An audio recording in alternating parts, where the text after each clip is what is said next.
Hey guys, Anthony Jones here with the Top Gun John Boat, and in this video I'm going to show you how I did a custom jig storage system inside of my hatch, inside of my Top Gun John Boat. And that's what this video is all about. Guys, if you're new to the John Boat game and this is the first video that you've seen of mine, please do me a favor, man. Go ahead and click that subscribe button. I'm going to continue to produce more and more content as I inch closer and closer to completing this build. And who knows, I may do another build in the future. So I want to keep the content going and I want to get those subscriptions up. So man, please just give me a subscribe, give me a like, let me know that you guys are watching it. Interact with me, leave some comments, some feedback, anything you'd like to see done to this boat or the next boat, or any kind of questions concerning the mods that I'm doing this boat. This video is just going to show you a walkthrough of how I took some aluminum and custom cut it up and did some notches and some holes and this and that and the other. Check it out, guys. Again, like and subscribe and give me a follow on Instagram. I'm on Instagram. It's at @AWJones. You can check out pictures of my build from start to where I'm at now over there, and check out the Facebook group Tiny Boat Nation, 30,000 members plus. And that's it, guys, and as always, enjoy. So what I've got here is I got some angled aluminum, and this is oh goodness, trim for 3/4 inch plywood, 8 foot. All right, it's like a U channel. Okay, I'm going to show you what I'm going to do with this here in a second, but what I plan on doing is taking this and cutting it up, and I'll show you what I'm going to do with it as we move along. But I'm thinking of probably like in this hatch here, and then over on this one on that side, and then on this one that I did recently, probably in here on both sides of these. And I may even be bold and put one in my live well over there as well. Is more just to have more storage for these spinners and jigs and whatnot. So that's kind of what I'm thinking, is maybe cutting this up and doing one in there and one in here, and then a double set in here, and maybe one in the live well, because I'm not always going to be using the live well. And I did see on some other videos that guys did install these in the live well. So that's where I plan on putting them, and I'm going to show you what I'm going to do with this and how I'm going to do it, my friends. Okay guys, I forgot to mention this this U channel, I guess that's what it's called, 3/4 aluminum was I think $12 and some change. I got it at Lowe's. It's a good length. What I'm going to do here is I've already marked 11 inches for one of my hatches is what I decided I'm going to go with. So I just squared it off with a square, measured it with a tape measure, permanent marker. I've got a Hitachi angle grinder. Any kind of angle grinder will work. A Dremel would probably work as well. I used the thin cutting wheel. Seems to cut a little bit better on stuff like this, a little bit more controlled than the wider one. I got a DeWalt cutting wheel set that just came with a bunch of different sizes, and even some paddle sanders and brushes and whatnot. So anyhow, that's what I'm using. I'm just going to cut this bad boy. Got my parts cut, got 2 of them cut at 11 inches. What I did was I took that grinder and I cut my corners off on a 45-degree angle, and then I just rounded them off with that grinding wheel. If you have like a bench grinder, that will work great for this, but believe it or not, out of all the junk I got, no bench grinder. So we'll do it with the angle grinder. And then I took some 220 sandpaper, and I just really quickly sanded each corner just to roll the edges. Only reason I'm doing this is I don't want any sharp protruding edges in any of my hatches, guys. I don't know what I'm gonna stuff in there, life jackets or anything, or who knows one day. But plus I've got a 3-year-old, so I figured no sharp edges, and it gives it a cool, clean, custom professional look. So that's what we're going with.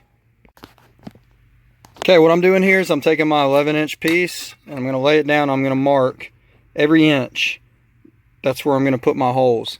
But because I'm using this U-shaped channel, my design is going to be a little bit different than just an L bracket with holes drilled in it.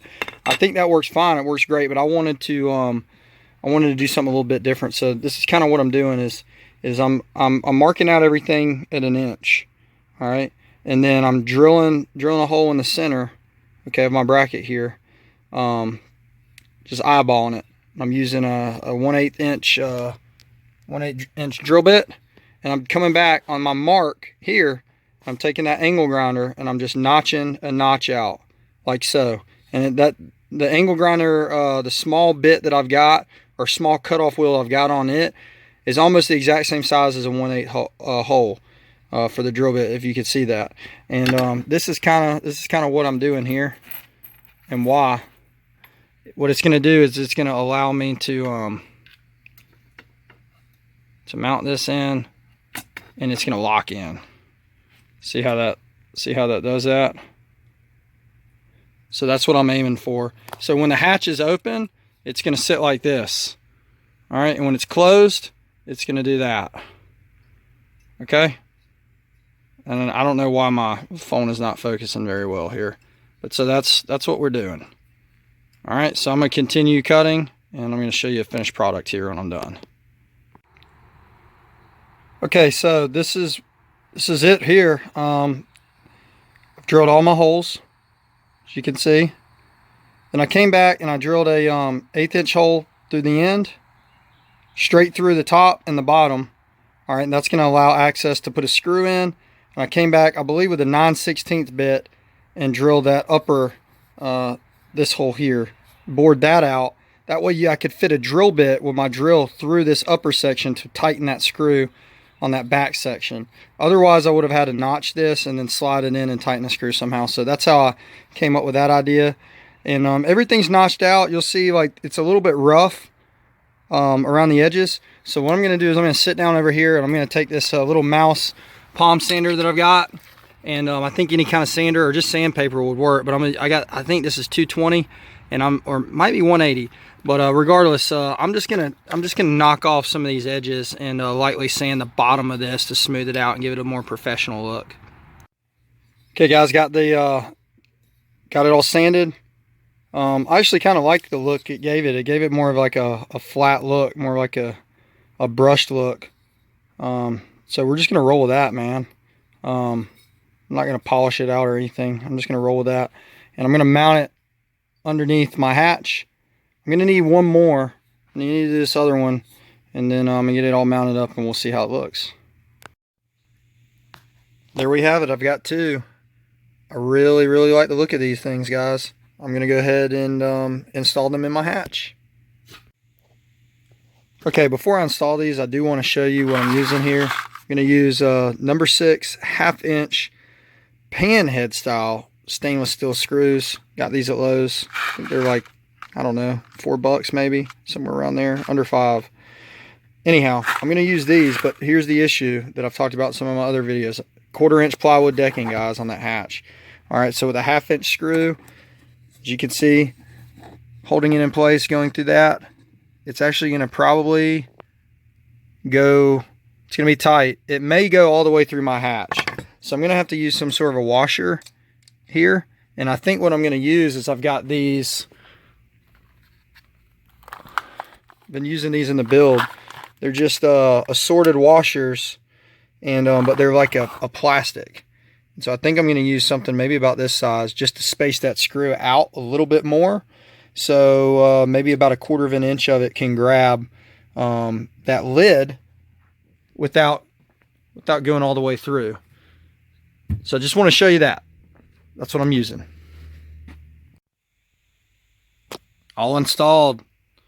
Turned out really nice.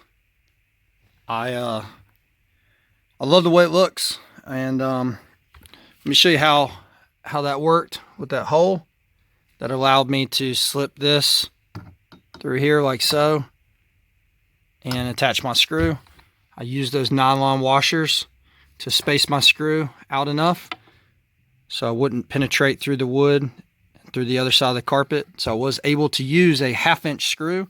If I would have had some sort of a 1/4 inch screw, it would have been great. But man, these things are on here really good. They're just gonna be holding jig heads.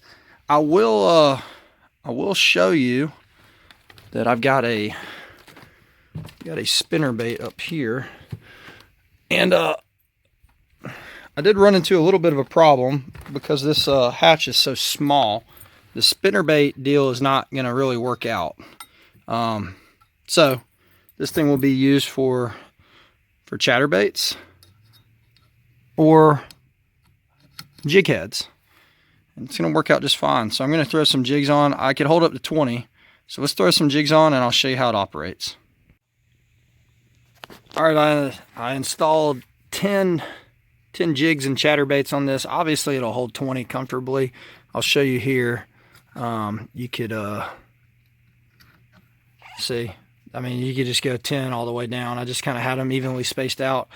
But this thing opens and closes. So it's shut now. There you go, man. I'm loving it. Turned out really, really nice. I plan on probably installing a couple more of these in other spots of the boat. But for now, I think that's good with the jigs. Like I said, the spinnerbait wouldn't work right in this hatch scenario. But I think if I had a bigger hatch top to bottom, it wouldn't be an issue. I had an issue with it hitting down here, and then when I closed it, it was hitting on this. So just not enough clearance. But for jigs, this will be great, man, for a jig compartment. So maybe I could stuff some money bags in there full of some crawls or some creatures or whatnot, and this will just be my jig go-to area. That's kind of what I'm thinking. And then if you guys like it, leave me some comments. As always, subscribe, and may your John boat builds be glorious. Thank you, guys.